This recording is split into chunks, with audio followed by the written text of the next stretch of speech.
मैं हूं अजय सर और आप लोग देख रहे हैं साइंस एकेडमी, जो कि हम लोग डेली का डेली भौतिक विज्ञान का क्लास लेकर आए हुए हैं। प्रयोगशाला परिचालक का आप लोग जानते हैं कि भौतिक विज्ञान से ही आपका सिलेक्शन होनी है, क्योंकि 15 से 20 नंबर का क्वेश्चन यहाँ से आपका 101% आपको देखने को मिलेगा। आप है ना साइंस फील्ड से है, नो डाउट आपको कुछ पढ़े होंगे, परंतु आपका भौतिक विज्ञान की बात कर सकते हैं तो उसमें न्यूमेरिकल आपको देखने को मिलेगा, जिसमें हमको कहीं ना कहीं हमको टफ लग जाती है। तो आज उस टफनेस की बात करेंगे, तो उसको आज इजी से कैसे किया जा सकता है और आप अच्छे नंबर से कैसे पास आउट हो सकते हैं। क्लियर है? तो चलिए आज देखते हैं हम लोग न्यू टॉपिक की ओर चलते हैं, प्रतिरोध, जिसको हम लोग क्या कहेंगे इंग्लिश में बेटा इसको ठीक है, प्रतिरोध को क्या बोलेंगे? रेजिस्टेंस बोलेंगे। क्या बोलेंगे? रेजिस्टेंस। और प्रतिरोधकता को क्या बोलेंगे? रेजिस्टिविटी। स्पेसिफिक रेजिस्टेंस भी बोल देते हैं या रेजिस्टिविटी भी बोल देंगे। क्लियर है? और ये क्या करेंगे? डिपेंड ऑन किसके ऊपर डिपेंड करता है आपका प्रतिरोध और प्रतिरोधकता। इसको देखें, बेसिकली ये भयंकर मोस्ट इंपॉर्टेंट टॉपिक रहेगा ये, क्योंकि इसी से आपको क्वेश्चन पूछेंगे बेटा। ठीक है, आपके सिलेबस में दिया हुआ है, मेरे पास बुक है, ठीक, जो आपके है ना क्वेश्चन की बात अगर करेंगे तो इसमें से हम लोग बहुत सारे क्वेश्चन के बारे में डिस्कस कर लेंगे। क्लियर है क्या? तो चलिए बेटा आगे सॉल्व करते हैं हम लोग क्वेश्चन की ओर। ठीक है, तो ये आप लोग क्रम में देखे रहेंगे, आगे बढ़ते हैं। प्रतिरोध, जिसको हम लोग क्या कहते हैं इंग्लिश में? रेजिस्टेंस कहते हैं। ठीक, प्रतिरोध इस प्रकार से रहेंगे। प्रतिरोध तो कल हम लोग पढ़ाए थे, क्या पढ़ाए थे? ओम का नियम। इसको क्या बोलते हैं हम लोग? रेजिस्टेंस बोलते हैं। क्या कहते हैं? रेजिस्टेंस। चलो इंग्लिश मीडियम वाले भी देख लेंगे आप लोग। रेजिस्टेंस क्या कहेंगे इसको बेटा? रेजिस्टेंस कहेंगे। क्लियर है? तो आप ओम के नियम कल देखे थे। ओम के नियम में क्या बोले थे बेटा? जिसका ताप क्या होना चाहिए? नियत होना चाहिए, उसके भौतिक अवस्था में कोई परिवर्तन नहीं होना चाहिए। तो उसमें जो प्रवाहित होने वाली जो धारा होती है, ठीक है, वो प्रवाहित होने वाली जो धारा होती है, क्या होती है बेटा? प्रवाहित होने वाली धारा। वो जैसे क्या बोले थे, ये देखो, चलो ओम का नियम पहले बता देता हूं मैं। वैसे इसके पहले वाले हम बता चुके हैं किसी चालक तार में प्रवाहित होने वाली जो धारा होती है, इन चालक तार के सिरों के मध्य उत्पन्न विभवांतर, क्योंकि चालक तार के मध्य क्या होगा?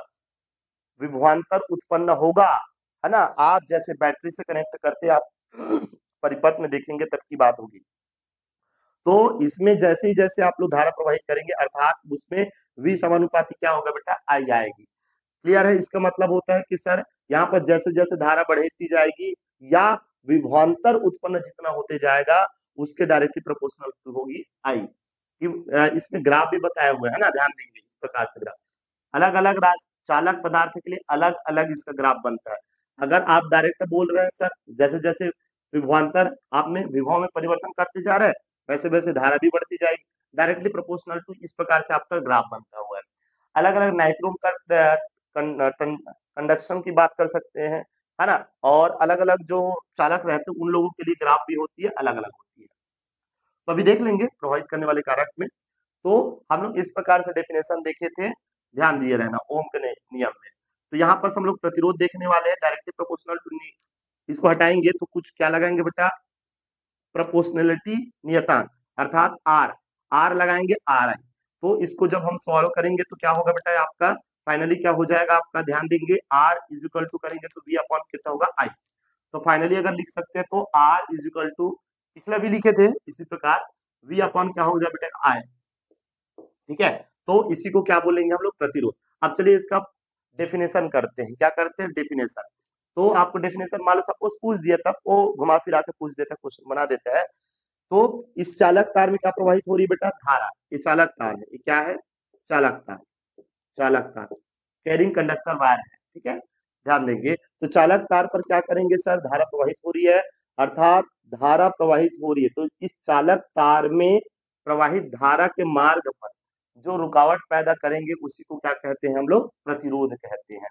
अर्थात प्रति एकांक चालक तार की बात कर सकते हैं, उसमें यदि आपका आई धारा प्रवाहित हो रही है और किसी अन्य चालक के द्वारा इस पे क्या करेंगे? रुकावट पैदा करेंगे। मान लेते हैं कट कर दिए या कुछ कर दिए, तो उसके कारण जो रुकावट पैदा होगा उसको हम लोग क्या कहेंगे बेटा? प्रतिरोध कहेंगे।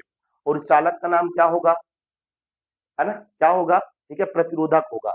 जो रोकने वाला क्या होगा? प्रतिरोधक। प्रतिरोधकता नहीं बोल रहा हूं, प्रतिरोधक, अर्थात अवरोध करने वाले को क्या कहेंगे हम लोग? प्रतिरोधक कहेंगे। क्लियर है? रेजिस्टेंस तो ये हो गया, क्लियर है, ध्यान दिया रहना, रजिस्टर नाम दिया जाता है जिसको, प्रतिरोधक को क्या कहते हैं, रजिस्टर की बात कर दी वापस। तो आगे बढ़ते हैं हम लोग, तो क्या बोल दिया मैं, यदि किसी चालक तार में धारा आई प्रवाहित हो रही है तो किसी अन्य चालक के द्वारा जो धारा के मार्ग में रुकावट पैदा करेंगे उसी को क्या कहेंगे हम लोग, प्रतिरोध कहेंगे, उसी को क्या कहेंगे हम लोग, प्रतिरोध कहेंगे। आगे बढ़ते हैं, अब इस फार्मूला के बेस पर हम लोग क्वेश्चन सॉल्व करेंगे, क्योंकि अगर इसमें बहुत ज्यादा डिटेल आपको नहीं करनी है, क्योंकि आपको क्वेश्चन आना है, न्यूमेरिकल आना है, ओम के नियम के बेस पर फार्मूला बनता है। अगर मैं इसका मात्रक बताना चाहूंगा मैं, ठीक है, क्या बेटा, मात्रक, ये मात्रक वगैरह भी याद होनी चाहिए भाई, ठीक है। वोल्ट, ये विभव का मात्रक क्या होता है, मैं बताया था पिछले में, वोल्ट होता है, क्या होता है, वोल्ट। और ये धारा का मात्रक क्या होता है बेटा, एम्पियर, क्या होता है आपका, एम्पियर। तो वोल्ट पर एम्पियर को क्या कहते हैं, वोल्ट पर एम्पियर को क्या कहते हैं, आप लोग पता होना चाहिए, ओम कहते हैं, क्या कहते हैं, ओम। और इस प्रकार से सिंबल बनता है, इस प्रकार से, इसको याद रखे रहना, किसका, प्रतिरोध का। तो प्रतिरोध का मात्रक क्या होगा, ओम होगा, क्या होगा, ओम होगा। इस प्रकार से इसका क्या होगा, आपका सिंबल बनेगा, संकेत बनेगा। तो इसको ओम भी कहते हैं, और इसको भी याद रखना, वोल्ट प्रति क्या होगा, एम्पियर होगा, वोल्ट प्रति क्या हो जाएगा, एम्पियर हो जाएगा। मात्रा, विमी सूत्र इसमें उतना मेंशन नहीं होगा, परंतु विमी सूत्र अगर बताना चाहोगे तो पिछला पूरा आपको याद रखना पड़ेगा। वोल्ट का क्या होता है उसको पहले याद रखना पड़ेगा, फिर एम्पियर का पहले याद रखना पड़ेगा, इतना सब कुछ करोगे तब हो पाएगा। बट मुझे लगता है इतना ज्यादा डीपली नहीं पूछेंगे वहां पास। अगर विमी सूत्र बनाना चाहोगे तो आपको विभव में जाना पड़ेगा बेटा, वी और डब्ल्यू अपन क्या हो जाता है आपका क्यू। तो ये क्यू होता है, आप लोग पिछला देखे थे, इसका अगर देखेंगे डब्ल्यू की बात करेंगे, M1 L2 T माइनस क्या होगा, 2 होगा, ठीक है। उसके बाद फिर क्या होगा, ये आवेश, आवेश मतलब धारा इंटू समय, धारा का मात्रक एम्पियर, और समय मतलब सेकंड, सेकंड मतलब टी। अब टी ऊपर जाएगा तो क्या हो जाएगा, फाइनली बेटा ऊपर जाएगा, देखो यहाँ पास 1 है, कुछ नहीं मतलब 1 होता है, क्लियर है। ऊपर जाएगा तो किसके फॉर्म में जाएगा, माइनस के फॉर्म में। तो फाइनली क्या हो जाएगा, M1 L2 और T माइनस कितना होगा, 3 होगा, T माइनस कितना होगा, 3 हो जाएगा, और ये क्या हो जाएगा, पावर -1 होगा। तो इसका फाइनली अगर मैं बात करूं तो इसका विमी सूत्र की बात करेंगे, याद रखे रहना, M1 L2 T minus 3 A minus 1, ये क्या है, इसका विमी सूत्र है, किसका, प्रतिरोध का, ठीक है। प्रतिरोध का मात्रक क्या होगा, याद होनी चाहिए, वोल्ट पर मीटर, सॉरी वोल्ट पर एम्पियर, वोल्ट पर एम्पियर, और इसी को क्या कहेंगे, ओम कहेंगे। इसका विमी सूत्र ऐसा नोट डाउन कर लेना, विमी सूत्र करके, ये विमी सूत्र है, ठीक है, ध्यान दिया लेना, क्लियर है, ओके। आगे बढ़ते हैं, अब इसके बाद इसको प्रभावित करने वाले कारक की बात करते हैं, प्रभावित, ठीक है, प्रभावित, प्रभावित करने वाले कारक, करने वाले कारक, कारक, ठीक है। जिस प्रकार हम लोग रेजिस्टिविटी की बात की, इसके बाद रेजिस्टिविटी के बारे में भी पढ़ेंगे हम लोग। तो प्रतिरोध किसके किसके ऊपर डिपेंड रहता है, याद रखे रहना, ठीक है, किसके किसके ऊपर डिपेंड रहता है, निर्भर करता है, या प्रभावित करने वाले कारक की बात कर सकते हैं, या इसको ऐसा भी लिख सकते हो, चलो निर्भर करते हैं, प्रतिरोध किसके किसके ऊपर निर्भर, प्रतिरोध किसके किसके ऊपर निर्भर करते हैं, प्रतिरोध की निर्भरता ऐसा बोलते हैं इसको, वैसे हम लोग निर्भरता कहते हैं, क्या करते हैं बेटा, निर्भरता कहते हैं, ठीक है। प्रतिरोध किसके किसके ऊपर क्या करते हैं, निर्भर करते हैं। तो चलिए यहाँ पास देखेंगे सर क्या होता है, R directly proportional to L होता है, ठीक है, अर्थात एल के ऊपर निर्भर करते हैं, कौन, प्रतिरोध। जितना ज्यादा लंबाई का तार रहेगा, अर्थात चालक तार रहेगा, उतना ही ज्यादा क्या होगा, इसका प्रतिरोध रहेगा। अर्थात अनंत लंबाई का लंबाई के क्या होते हैं, लंबाई के क्या होते हैं बोलेंगे तो लंबाई के अनुक्रमानुपाती होते हैं, क्या होते हैं, अनुक्रमानुपाती, इसको अनुक्रमानुपाती कहते हैं, ठीक है। कौन, प्रतिरोध लंबाई के अनुक्रमानुपाती होते हैं। आर अगर बात कर सकते हैं इनवर्सली प्रोपोर्शनल रहते हैं, यहाँ पास 1/, क्या होता है बेटा, ए होता है, 1/, क्या होता है, ए क्या होता है आपका, एरिया होते हैं, अर्थात चालक तार का क्या होता है, आपका क्षेत्रफल होता है। तो क्षेत्रफल को हम बढ़ाएंगे, मोटे तार का यूज करना चाहिए कि पतले तार का यूज करना चाहिए, ऐसा ही बोला जाता है ना भाई, तो मोटे तार की यूज करना है। तो यहाँ पास देखेंगे, ठीक है, चालक तार की मोटाई की बात किया जा रहा है, एरिया का मतलब मोटाई की बात किया जा रहा है, अर्थात एरिया कम होना चाहिए कि ज्यादा होना चाहिए, ज्यादा होगा। अगर मोटे तार का यूज करेंगे हम लोग, ज्यादा होगा, एरिया ज्यादा होगा, इस प्रकार से मोटे तार ज्यादा होगा, है ना, मोटा जितना होगा उतना ही इसका प्रतिरोध भी क्या होगा बेटा, कम होगा। क्या होगा, प्रतिरोध क्या होगा, कम होगा, याद रहना चाहिए। ठीक है, तो इस चालक तार में क्या होता है, इस प्रकार से आपको पता होना चाहिए। क्या है आपका सर, ये है ना चालक तार है, तो मोटे तार, इसका क्षेत्रफल की बात करेंगे, area of cross section A है, इसका लेंथ क्या है बेटा, एल है, इस प्रकार से, क्योंकि अभी क्वेश्चन में हम लोग देख लेंगे। ठीक है, ध्यान दिए रहना। तो ये एरिया होता है, ये क्या उसकी लंबाई होता है, लंबाई के अनुक्रमानुपाती होती है, जितनी लंबाई होगी उतनी उसकी क्या होगी, प्रतिरोधक होगी, अर्थात प्रतिरोध होगी, सॉरी। ठीक है, और यहाँ पर क्षेत्रफल जितनी मोटाई का लेंगे और तो उसका प्रतिरोध उतना ही कम होगा, तो हमको मोटे तार का यूज करना चाहिए, पतले तार का यूज करना चाहिए, बोलेंगे तो मोटे तार का यूज करना चाहिए। ठीक है, आगे बढ़ते हैं, टेम्परेचर की बात करते हैं बेटा। टेम्परेचर, टेम्परेचर बढ़ाने पर प्रतिरोध बढ़ती है, याद रखे रहना, टेम्परेचर बढ़ाने पर ये पूछा जाएगा ही। ठीक है, यदि किसी चालक तार का ताप बढ़ाया जाता है, चालक तार का ताप बढ़ाया जाता है, तो उसके प्रतिरोध भी क्या होती है, बढ़ती है। ताप बढ़ाने पर प्रतिरोध क्या होती है, बढ़ती है, ताप बढ़ाने पर प्रतिरोध क्या होती है, बढ़ती है, याद रखे रहना। और एक जो होता है आपका ध्यान दिए रहना, 1/, में होता है, ये इसको बोलते हैं विश्रांति काल, बोलते हैं टाउ को, क्या कहते हैं, विश्रांति काल। ठीक है, अर्थात यहाँ पास इलेक्ट्रॉन इस पे भरा रहता है बेटा, चालक तार में क्या भरा रहता है, आपका इलेक्ट्रॉन भरा रहता है, इस प्रकार से।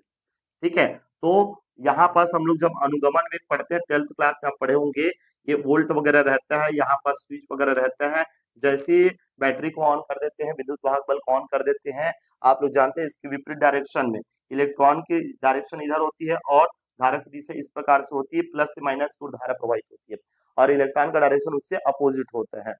तो यहाँ पास क्या होता है, जैसे जैसे आप लोग टेम्परेचर बढ़ाते जाओगे, टेम्परेचर बढ़ाते जाएंगे, तो इसके विश्रांति काल क्या होगा बेटा, ध्यान दिए रहना, विश्रांति काल मतलब चक्करों की संख्या की बात करते हैं, तब विश्रांति काल कम होगी, विश्रांति काल कम होगी, यहाँ पास कम होगी, तो प्रतिरोध भी क्या होगा, बढ़ेगा, प्रतिरोध भी क्या होगा, बढ़ेगा, इस चीज को याद रखे रहना। अर्थात प्रतिरोध को हमको कुल मिलाकर क्या करना चाहिए सर, बढ़ाना है कि घटाना है। ठीक है, अगर बोल सकते हैं सर तो यहाँ पर क्षेत्रफल ज्यादा बढ़ेगा तो प्रतिरोध कम होगा, टेम्परेचर बढ़ाने पर प्रतिरोध बढ़ती है, याद रखे रहना। तो टेम्परेचर हमको कम करते हैं तो प्रतिरोध भी क्या होता है, कम होता है, याद रखे रहना। ठीक है, अगर विश्रांति काल को हम लोग क्या करते हैं, बढ़ाते हैं, विश्रांति काल बढ़ा रहे हैं तो विश्रांति काल बढ़ेगा तो प्रतिरोध क्या हो जाएगा, कम हो जाएगा। क्लियर है, मतलब अधिक से अधिक धारा प्रवाहित होगी, अधिक से अधिक धारा प्रवाहित करने के लिए क्या क्या करना चाहिए, तो यहाँ पास क्या करेंगे सर, टेम्परेचर बढ़ा देंगे तो विश्रांति काल क्या हो जाएगा, बढ़ जाएगी, तो प्रतिरोध क्या हो जाएगी, कम हो जाएगी। तो यहाँ पास ये कुल मिलाकर बोलेंगे टेम्परेचर बढ़ने पर प्रतिरोध बढ़ती है। क्लियर है, याद रहना चाहिए। आगे बढ़ते हैं। ठीक है, तो किसके किसके ऊपर निर्भर करते हैं, इन सभी के ऊपर निर्भर करता है, आपको पता होना चाहिए। आगे बढ़ते हैं, ताप के ऊपर निर्भर करता है, लंबाई के ऊपर निर्भर करता है, क्षेत्रफल के ऊपर निर्भर करता है। एक प्रतिरोध, आगे बढ़ते हैं। तो अब इसके बाद दे चलते बेटा आपका प्रतिरोधक, प्रतिरोधकता, प्रतिरोधकता अर्थात प्रतिरोधकता। ठीक है, रजिस्टिविटी की बात करते हैं, इसको क्या कहते हैं, रजिस्टिविटी की बात करते हैं, क्या कहते हैं हम लोग, रजिस्टिविटी की बात करते हैं, प्रतिरोधकता कहते हैं। आपको बताएं अभी बेटा, क्या बताएं सर, कि प्रतिरोध जो होता है वो डायरेक्टली प्रोपोर्शनल टू होता है एल के, और इनवर्सली प्रोपोर्शनल टू होता है क्या बेटा, ए के, अर्थात ये अनुक्रमानुपाती होती है, ए व्युत्क्रमानुपाती होता है। क्या होता है बेटा, व्युत्क्रमानुपाती होता है। ठीक है, अब दोनों को मर्ज करके अगर लिखते हैं हम लोग, यहाँ पास यहाँ करके लिखेंगे तो क्या होगा, एल अपॉन कितना होगा, ए होगा। अब ये समानुपाती चिन्हों को हटाते तो कुछ न कुछ क्या लगाएंगे हम लोग, नियतांक लगाएंगे, तो क्या होगा, आर इज इक्वल टू क्या होगा, इसको हटाएंगे तो फिर रो लगाएंगे, और रो यहाँ पास कांस्टेंट वैल्यू होता है, नियतांक वैल्यू होता है, जो इसी को हम लोग प्रतिरोधकता कहते हैं। एल अपॉन क्या हो जाएगा बेटा, ए हो जाएगा, एल अपॉन क्या हो जाएगा आपका, ए हो जाएगा। क्लियर है, याद रहना चाहिए। ठीक है, तो आर इज इक्वल टू होगा रो एल ए, है ना, रो एल अपॉन ए, जहां रो क्या है, प्रतिरोधकता है, रजिस्टिविटी है, एल क्या है, उसकी लंबाई है, चालक तार की लंबाई, ए क्या है, उसका क्षेत्रफल है, याद होनी चाहिए। क्लियर है क्या, आगे बढ़ते हैं हम लोग। तो इस पॉइंट के बेस पर हम लोग आगे बढ़ेंगे। तो यहाँ पास ध्यान दिए रहना, मैं क्या बोलना चाह रहा हूँ, मैं रजिस्टिविटी का अगर हम लोग मात्रक निकालना चाहते हैं तो इसको निकालने के लिए कैसे करेंगे sir, rho is equal to करेंगे, इसी को प्रतिरोधकता कहते हैं बेटा, क्या कहते हैं, प्रतिरोधकता कहते हैं। इसको निकालने के लिए इसको ट्रांसफर करते हैं, आर इंटू ए अपॉन में क्या कर देंगे, एल कर देंगे। ठीक है, तो क्षेत्रफल का मात्रक होता है मीटर स्क्वायर। ठीक है, और आर मतलब प्रतिरोध, प्रतिरोध का मात्रक अभी ऊपर में लिखा है हम लोग, ओम होता है। ठीक, और क्षेत्रफल का मात्रक क्या होता है, मीटर स्क्वायर होता है। अपॉन में क्या होगा, एल लंबाई का मात्रक भी क्या होता है बेटा, मीटर, तो मीटर से मीटर क्या हो जाएगा, कैंसल हो जाएगा। तो रो इज इक्वल टू कितना होगा आपका, ओम होगा, और क्या होगा आपका, मीटर होगा। कहने का मतलब है यहाँ पास रो प्रतिरोधकता का जो मात्रक होगा ओम मीटर होगा। क्या होगा, ओम मीटर होगा। ठीक है, ध्यान दिए रहना। यहाँ देख सकते हैं इसी का हम लोग विमी सूत्र भी बनाना चाहे बना सकते हैं हम लोग। विमी सूत्र का बात करते हैं हम लोग, किसकी विमी सूत्र भाई, प्रतिरोधकता का विमी सूत्र की बात करते हैं। ठीक है, प्रतिरोधकता का विमी सूत्र की बात करते हैं। हालांकि इसका देखो डेफिनेशन हमको याद करने की जरूरत नहीं है, प्रतिरोधकता किसे कहते हैं करके, ये सबको अलग अलग लिया जाता भी बता दूंगा, ज्यादा होगा तो फिर। ठीक है, तो यहाँ पास हम लोग इसका विमी सूत्र लेना चाहते हैं, किसका सर, इसका, है ना, प्रतिरोधकता का इसको विमी सूत्र लेना चाहते हैं। तो आर का होता है सर, क्या होता है, ये जो देख सकते हैं बेटा आप लोग, M1L2T-3 A-1 होते हैं। ठीक है, और इसमें क्या हो जाता है आपका मीटर, मीटर से मीटर कैंसिल हो गया, तो आप लोग सीधा सीधा मीटर एक और लगा देंगे, मीटर लगाएंगे तो यहाँ पास कितना होगा आपका 3 हो जाएगा। ये किसका विमी सूत्र हो जाएगा बेटा आपका, ओम प्रतिरोधकता का। ठीक है, ओम मीटर किसका मात्रक है बोलेंगे तो प्रतिरोधकता का, रेजिस्टिविटी का। ठीक है, विमी सूत्र क्या बोलेंगे, M1L3T-3 A-1। तो ये सब पॉइंट में बनता है आपका, जैसे सही विकल्प आपको देंगे उसमें आपको 4 ऑप्शन में इसको देखने को मिलेगा। क्लियर है, भूलना नहीं भाई, है ना। ठीक है, ध्यान दिए रहना। ठीक, आगे बढ़े हम लोग। ठीक, तो ये प्रतिरोध है, ये क्या है बेटा आपका, प्रतिरोधकता। इसके भी निर्भरता, अगर हम बात करेंगे इसकी भी निर्भरता, प्रतिरोधकता भी किसके किसके ऊपर निर्भर करता है, तो ध्यान दिए रहना। ये जो होता है ना बेटा, ध्यान दिए रहना, कि जो ये एल के ऊपर निर्भर नहीं करता है ना। और यहाँ पास जो ये भी है, ध्यान दिए रहना, रो जो है क्षेत्रफल के ऊपर निर्भर नहीं करता। ये क्रॉस दिखा रहा हूं मैं, क्रॉस दिखा रहा हूं मतलब समझ जाना, क्षेत्रफल और लंबाई पर निर्भर नहीं करता। ठीक है, लेकिन ताप बढ़ाने पर प्रतिरोधकता भी बढ़ती है, इसको याद रखना है आपको। ताप बढ़ाने पर प्रतिरोधकता भी क्या होती है, इसमें बढ़ती है। ताप बढ़ाने पर प्रतिरोधकता क्या होती है, बढ़ती है। इसकी प्रकृति पर निर्भर करता है, मतलब चालक की प्रकृति पर निर्भर करता है प्रतिरोधकता, अर्थात किस पदार्थ से आप लोग चालक तार बनाए हुए हैं या चालक में धारा प्रवाहित कर रहे हैं, उसी के ऊपर निर्भर करेगा आपका कौन, प्रतिरोधकता। याद रहना चाहिए, बता दिया। ठीक है, तो आपको पता होना चाहिए, लंबाई के ऊपर प्रतिरोधकता निर्भर नहीं करता, क्षेत्रफल निर्भर नहीं करता, परंतु अगर बात कर सकते ताप बढ़ाने पर प्रतिरोधकता क्या होती है, बढ़ती है, और प्रतिरोध भी क्या होती है, बढ़ती है। क्लियर है क्या, चलिए आगे बढ़े हम लोग। ठीक अब आपके में दिया होगा, हो सकता है क्वेश्चन दिया होगा बेटा, क्लियर है। तो चलिए हम लोग देखते हैं, अगर इसका परिभाषा करना चाहते तो आपको बताना पड़ेगा कि एकांक क्षेत्रफल का लेना पड़ेगा, एक बराबर, मतलब ए बराबर क्या लेना पड़ेगा आपको बेटा, ए बराबर 1 मीटर स्क्वायर लेना पड़ेगा, और एल बराबर आपको क्या लेना पड़ेगा, 1 मीटर। कहने का मतलब एकांक लंबाई और उसका क्षेत्रफल कितना होना चाहिए, 1 मीटर स्क्वायर का होना चाहिए। तो जब इसको एक एक रखेंगे, फाइनली रखेंगे, तो क्या होगा, रो इज इक्वल टू कितना होगा, आर होगा। कहने का मतलब है आर, आर और इसके बराबर होंगे प्रतिरोधकता के। ठीक है, ध्यान दिए रहना, जब एकांक एकांक दिया जाता है तब की बात है। ठीक, अब हम लोग क्वेश्चन सॉल्व कर लेते हैं, अगर ये क्वेश्चन दिया होगा तो फिर इस क्वेश्चन को सॉल्व कर लेते हैं। इसी प्रकार क्वेश्चन और बहुत सारा मिलेगा, अगर हम बोलते हैं तो इसके बेस पर आपको क्वेश्चन मिलेगा बेटा, इसके बेस पर मिलेगा क्वेश्चन। चलो इसी में बात कर लेते हैं थोड़ा सा, फिर उसमें आ जाएंगे हम लोग। ठीक है, आगे बढ़ते हैं।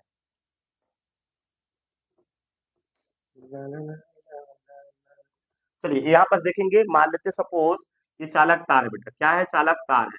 अब इस चालक तार की लंबाई की बात कर सकते हो, लंबाई वन तो है ही नहीं सर। ठीक है, यहाँ पास बोलेंगे सर कितने वोल्ट का विभवांतर, परिपथ बनाया जाता है वैसे। ठीक है, परिपथ वगैरह रहता है तो परिपथ में कितना धारा प्रवाहित हो रही है उसके बारे में बताने के लिए बोला जाता है।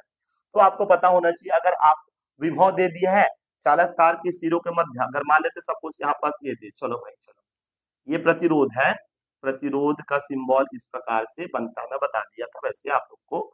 यहाँ पास वोल्ट लगा दिए, क्या लगा दिए बेटा, वोल्ट मीटर लगा दिए, चलो इस प्रकार से लगा देते हैं। यहाँ पास कुंजी लगा दिए हैं, ठीक है, करंट फ्लो हो रहा है यहाँ पास आई, ये आर रेजिस्टेंस लगा दिए। तो मान लेते हैं सपोज यहाँ पास वी दे दिया है, तो आई आपको आई भी दे दिया है, मान लो तो रेजिस्टेंस तो बताया जा सकता है कितने ओम का रेजिस्टेंस है करके। मान लेते हैं आपको आर दिया है तो आई भी बनाया जा, आई भी निकाला जा सकता है। वी दिया रहेगा तो मतलब दोनों में से कोई दो दिया रहेगा, तीनों में से कोई दो दिया रहेगा तो एक तीसरा मान निकाला जा सकता है, इतना आपको पता होना चाहिए। आगे बढ़ो, आगे बढ़ते तो ये क्वेश्चन को आपको बनाना है, क्वेश्चन आता है भाई, ध्यान में रखना।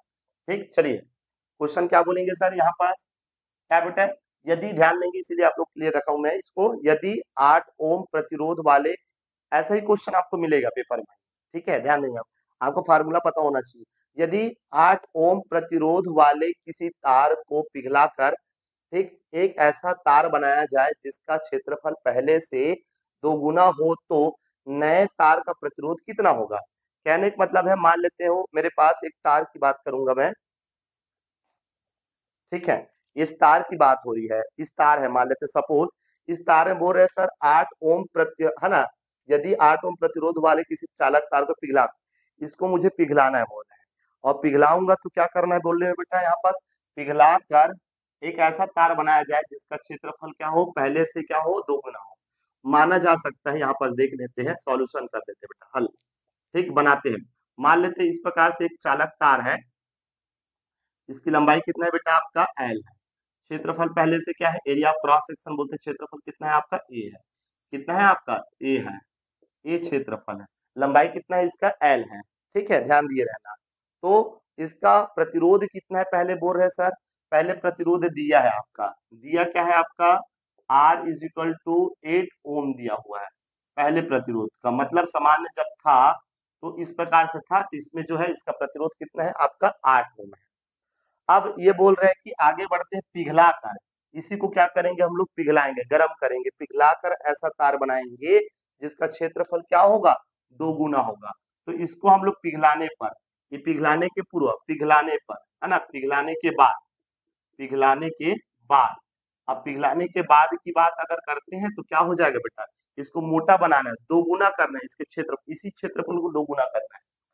तो देखेंगे इस प्रकार से आपका रहेगा, ठीक है, ये मोटा हो जाएगा इस प्रकार से, मतलब इतना लंबा था, लंबाई इतना था, इसका क्षेत्रफल 2 गुना करने से, देखो इतना मान लेते, सपोज पहला इतना था और ये फिर इतना और बढ़ गया, तो 2 गुना हुआ कि नहीं हुआ, तो 2 गुना करने से किसी चालक तार का, है ना, क्षेत्रफल 2 गुना करने से इसकी लंबाई आधी हो जाती है, याद रखे रहना, कितना बेटा, आधी हो जाती है। तो यहाँ पास बोलेंगे सर इसकी लंबाई कितना होगा, L/2 हो जाएगा, इसका क्षेत्रफल को कितना कर दिया, 2 गुना कर दिए, 2 गुना, 2 का गुना, तो लंबाई क्या हो जाएगा इसका, आधी हो जाएगी, तभी तो सिकुड़ेगा ना भाई, सीधी सी बात है, क्योंकि आप लोग जानते हैं बेटा क्यों होगा ऐसा।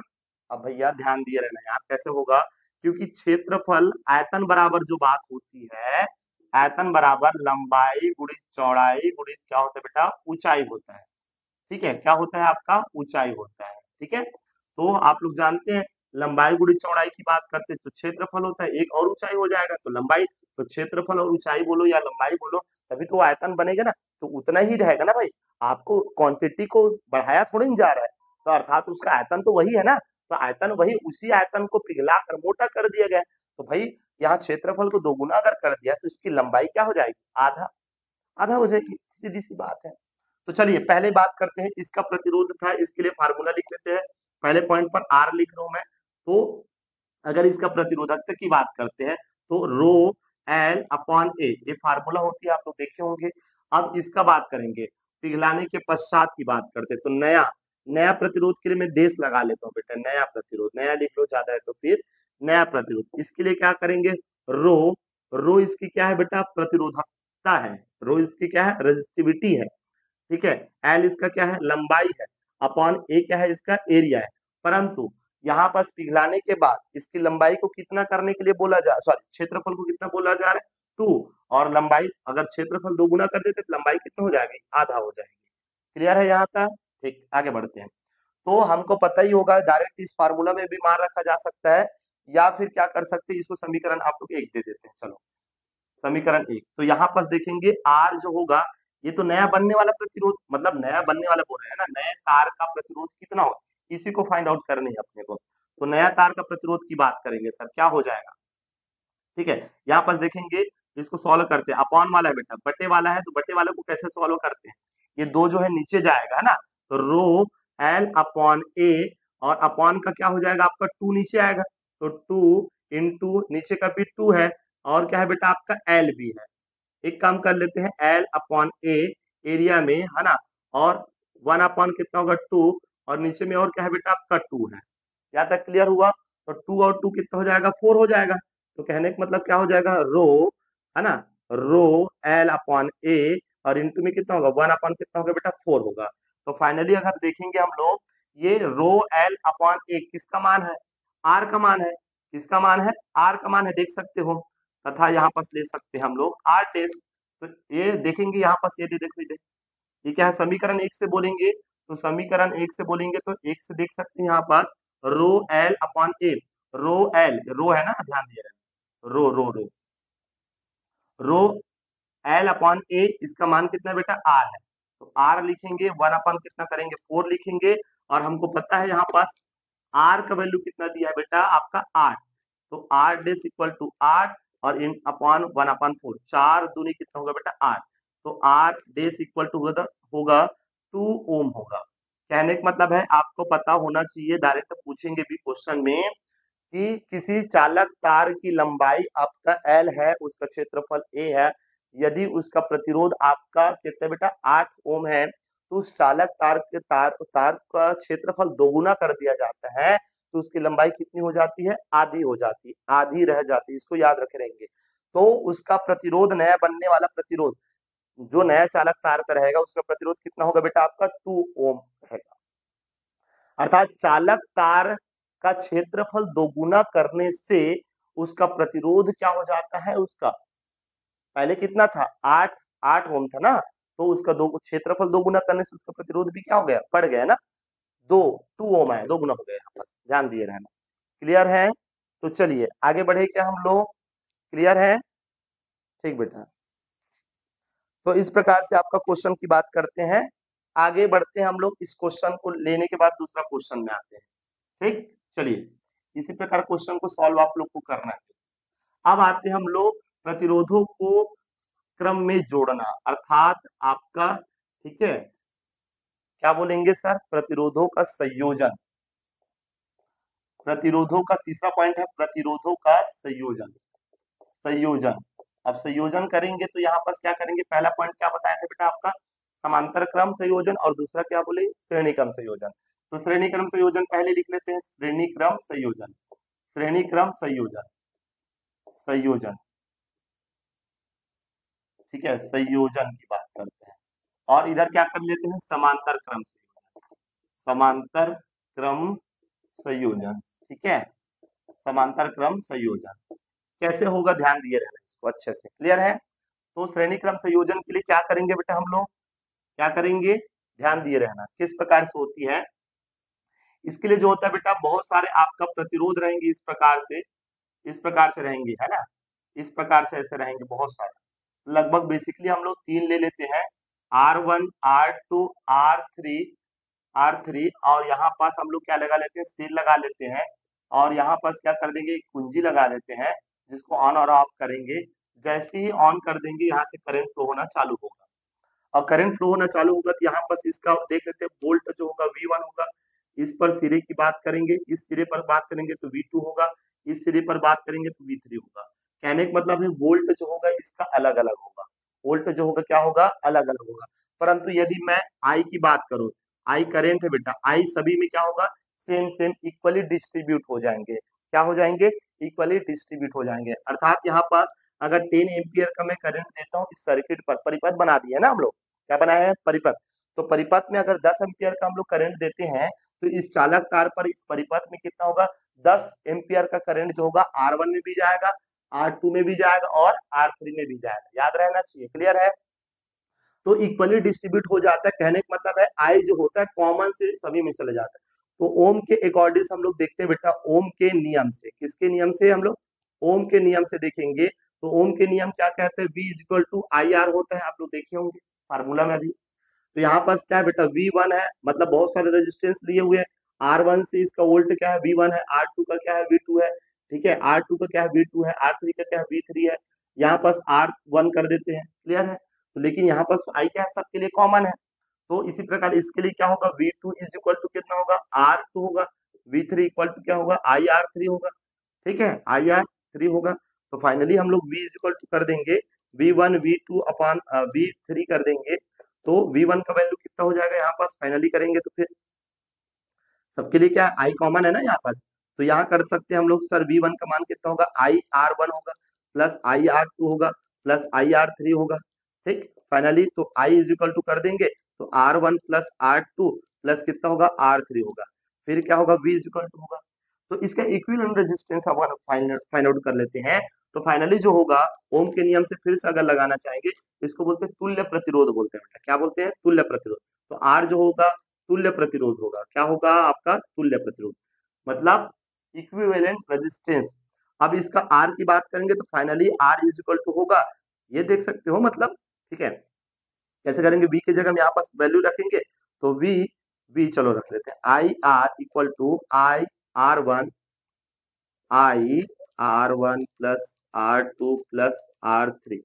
तो आई से आई क्या हो जाएगा कैंसल, तो आर इक्वल टू कितना होगा R one plus R two plus कितना होगा आर थ्री होगा। ठीक है, तो इस प्रकार से ये फार्मूला बनता है किसके लिए, श्रेणी क्रम संयोजन के लिए। क्लियर है, दिख रहा होगा आपको, थोड़ा डार्क नहीं है।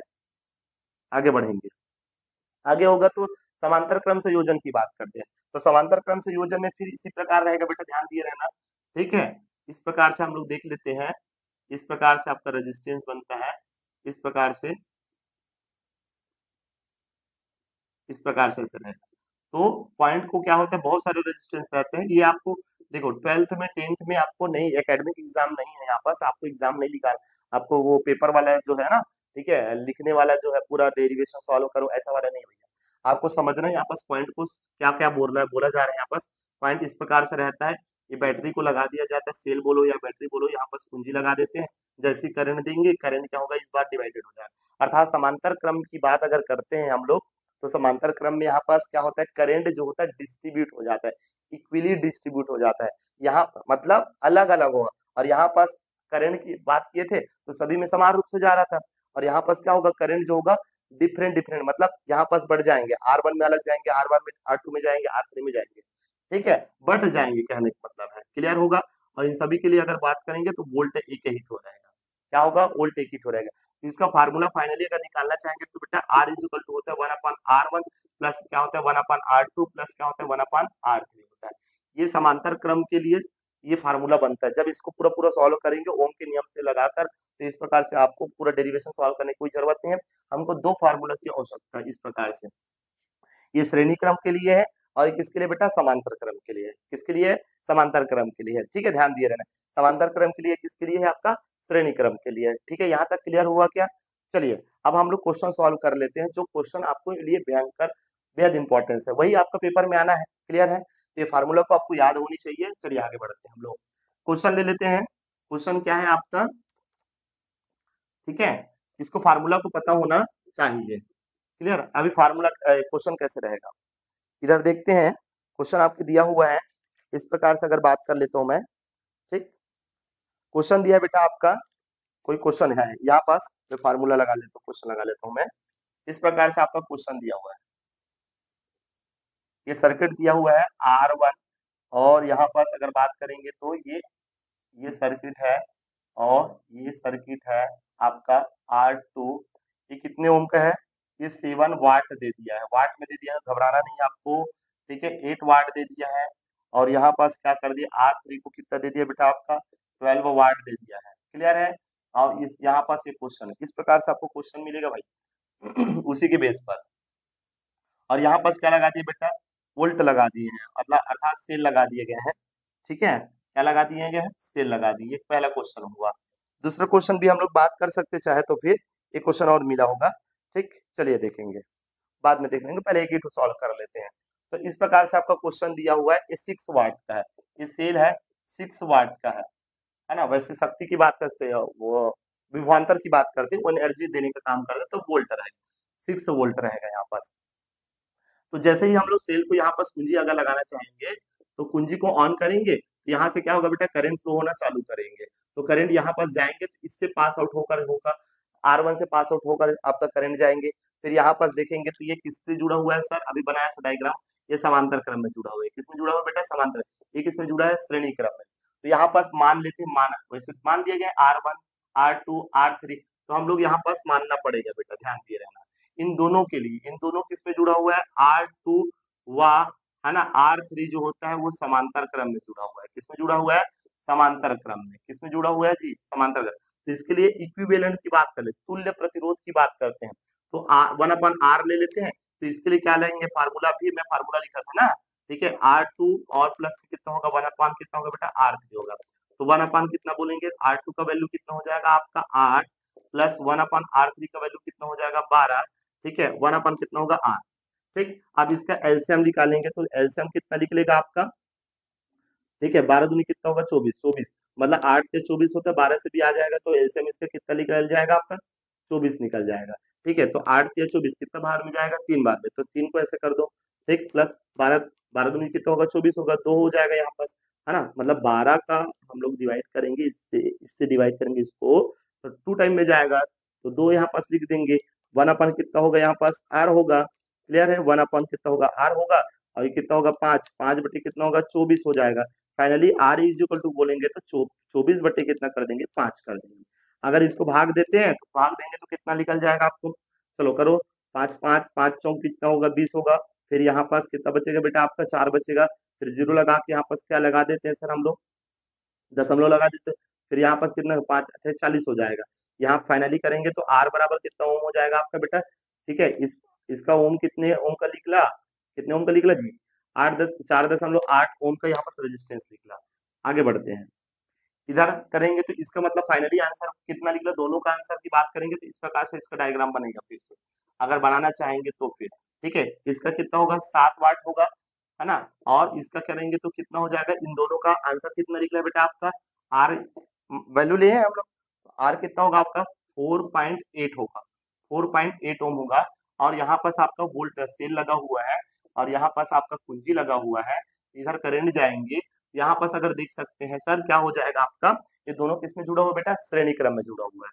तो इसका हम लोग इक्विवेलेंट निकल लेते हैं आर, यहाँ आर भी ले लेते हैं या आर डेस ले लेते हैं, चलो कोई दिक्कत नहीं है। तो R1 प्लस ये कितना है बेटा आपका आर है, तो आर डेस R1 का वैल्यू कितना है 7 प्लस इसका कितना है आपका 4.8 होगा, ठीक है। दोनों को जोड़ देंगे, 8 का 7 क्या 11 हो जाएगा, 11 और दशमलव कितना हो जाएगा आपका 8, 8 ओम का रेजिस्टेंस हमको मिलेगा, ठीक है। 8 ओम का रेजिस्टेंस इसका मिलेगा।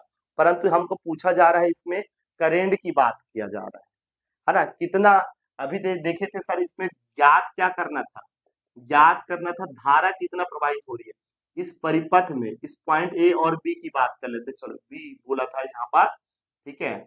पॉइंट ए और पॉइंट बी के बीच में कितना धारा प्रवाहित हो रही है, अर्थात यहाँ पर 6 वोल्ट का बैटरी लगा दिए गए, सेल लगा दिए गए हैं।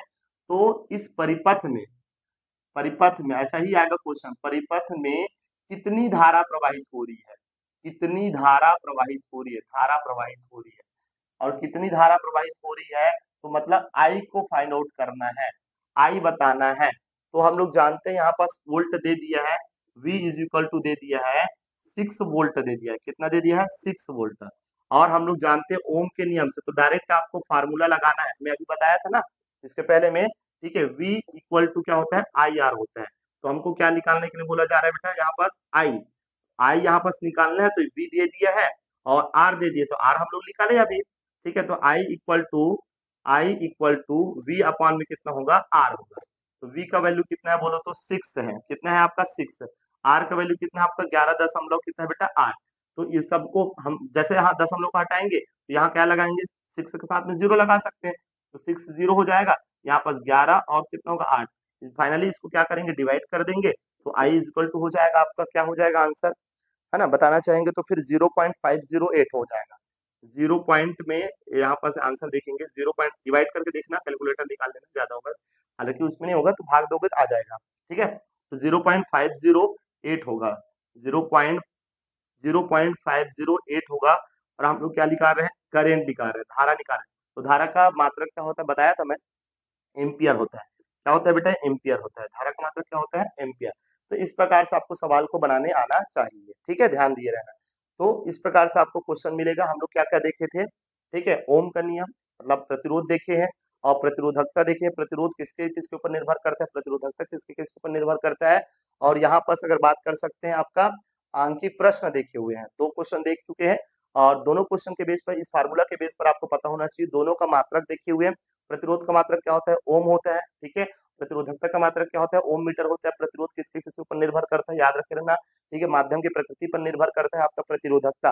लेकिन प्रतिरोध जो है चालक तार की लंबाई पर, चालक तार के क्षेत्रफल पर, ताप पर, उसके विश्रांति काल की बात कर सकते हैं। ठीक है, इन सभी पर निर्भर करता है आपका प्रतिरोध। क्लियर है क्या? परिभाषा आपको नहीं पूछेंगे, नो डाउट। ठीक है, तो आज के लिए इतना करते हैं, फिर नेक्स्ट लेक्चर में आते हैं हम लोग। ठीक है, जो नेक्स्ट टॉपिक 2 टॉपिक बचा हुआ है उसमें न्यूमेरिकल करेंगे आपका शक्ति और तापीय प्रभाव वाला जो है, ऊर्जा कितनी मिलती है हमको, है ना, ऊष्मीय ऊर्जा कितने होते हैं, या ऊष्मीय प्रभाव क्या है, तापीय प्रभाव क्या है, उसको देखेंगे। फिर द एंड हो जाएगा, ये बुलेट जो दिया है 6 नंबर का, उसकी बात करेंगे। ठीक है, चलिए आगे आते हैं नेक्स्ट लेक्चर में।